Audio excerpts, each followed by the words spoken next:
प्रभु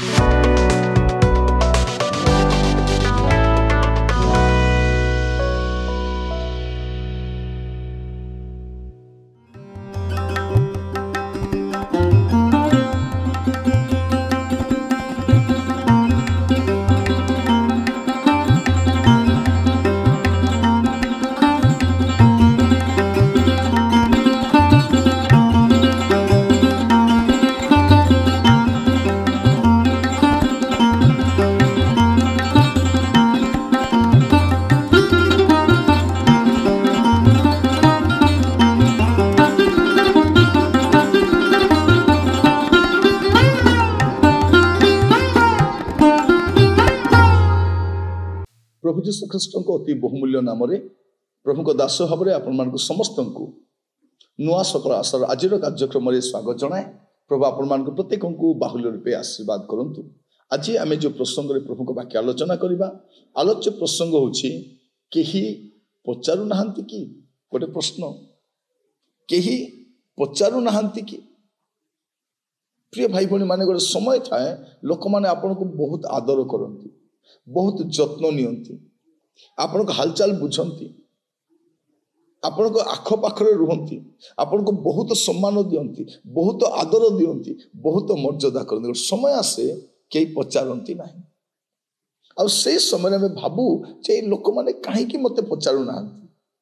आग तो बारंबार कॉल करुले मते देखा करने आसुले मते मेडिसिन किणी आनी दौले मोर खाइबा कथा बुझुले मोर सबु विषय को मुझे कहवा पूर्व से मो करुले किंतु अभी से कौन पाए मत करूना। आपण भी भावुवे से आज प्रसंग के पचारू ना कि आईब पुस्तक तार 19 अध्याय मु पढ़ुची 13 पद 19 पद लिखा जाए से मोहर ज्ञाति मानक मोठारू दूर करी अछंती मोहर परिचित लोक माने संपूर्ण रूपे अपरिचित होई अछंती मो कुटुंब वर्ग मते त्याग करी अछंती मो आत्मीय मित्रगण मते पासरी अछंती मो गृह निवासी माने ओ मो दासी माने मते अजଣା लोक परि गणंती मु सेमानक दृष्टि रे विदेशी होई अछि मु अपना दास को डाकिले और निज मुखरे विनती कले हैं से मते उत्तर दिए नहीं मो निष्पास मो भार्या प्रति और मो निवेदन मो सहोदर प्रति घृणित बालक माने मध्य मते अवज्ञा करती मु उठिले से माने मो विरोध रे कथा कहती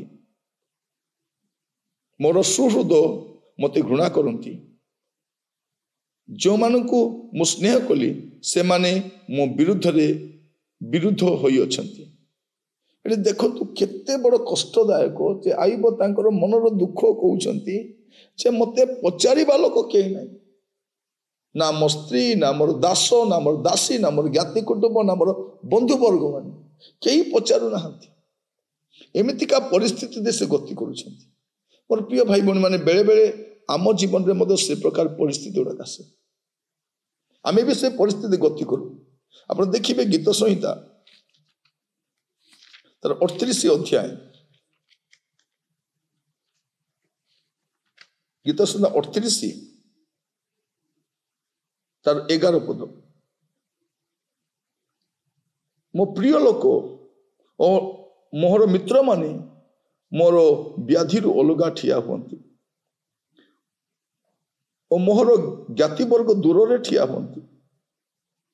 केते बड़ कथा ये भी कहउछंती मोर कष्ट समय रे केही मते पचारू ना केही मते अनाउ ना। भाभी देखो दे कष्टकर विषय गुड़ा को भाविला बेलू एटा आपणक मो जीवन रे भी बेले बेले हुए आपनार प्रिय लोक माने मध्य आमर जत्न नियंती न। आपण देखिबे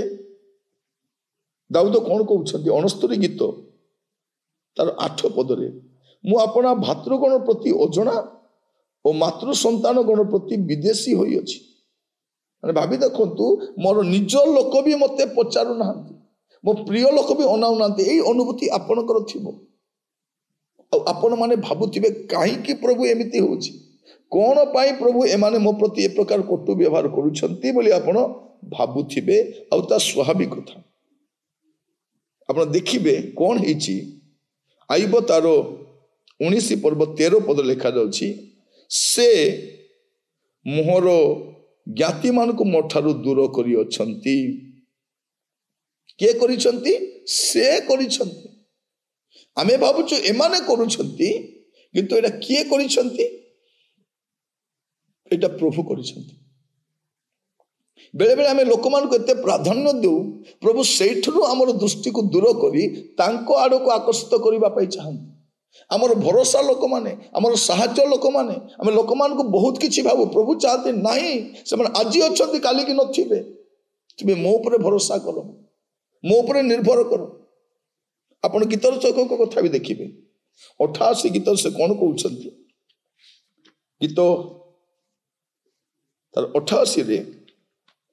तार 8 पद से कहउछंती तुमे मोर परिचित लोक मान को मोठरू दूर रे रखी अछ तुमे सेमान को निकट रे मते घृणार विषय करी अछ ये भी से कथा कहउछंती प्रभु तुमे करिछो प्रभु तो मु सेमान को काहे के बचसा करबी मु सेमान को काहे के समालोचना करबी एटा तो आपण करिछंती मोर प्रिय भाई बने माने प्रभु काहे की करंती से जानंती आपण देखिबे से 88 रो 18 पद रे कहउछंती तुमे स्नेही की और मित्र को मोठारु दूर रे और मो परिचित लोकों को अंधकार रखी अछ से माने कासी पारु नांती तांको काम से माने छंदी ही छंदी प्रिय भाई बणी माने आपण बुझी पारु छंती कि काहे केमती होची आपण दुख रे भांगी पडंतु नाही सेमान को प्रति आपण विरक्त भाव प्रकाश करंतु नाही प्रभु करी छंती जेपरि आपण से समय रे प्रभु को पर निर्भर रखिबे तांको पर आउजी पड़िबे तांको आडू अनेइबे आपण को मनर कथा तांको कहिबे आसंतु जदि आमे ए प्रकार परिस्थिति गति करछु प्रभु का आडू जिबा प्रभु आपण का आशीर्वाद करंतु प्रार्थना करिबा अनुग्रहकारी पिता परमेश्वर आपण को दास भाव रे मो प्रार्थना करूछि हमर प्रत्येक को सहाय्य कर प्रभु अनुग्रह कर राजा जेपरा माने प्रत्येक आज ठार प्रभु अन्य मान को निर्भर न करी आपण को निर्भर रखी पारिबु आमान को अनुग्रह करो अन्य मान को बचसा समालोचना न करी आपण का आकर्षित भाव सहाय्य करो प्रार्थना सुनथिबा धन्यवाद आदर महिमा आपण को दे प्रार्थना मोर प्राणर प्रिय यीशु को नाम रे मांगली राजा दया रे ग्रहण करंतु आमेन प्रभु आपण मान को प्रत्येक को बाहुल्य आशीर्वाद करंतु प्रभु अनुग्रह कले आसंता काली नुआ अध्याय जड़ित होबा विदाय दियंतु नमस्कार।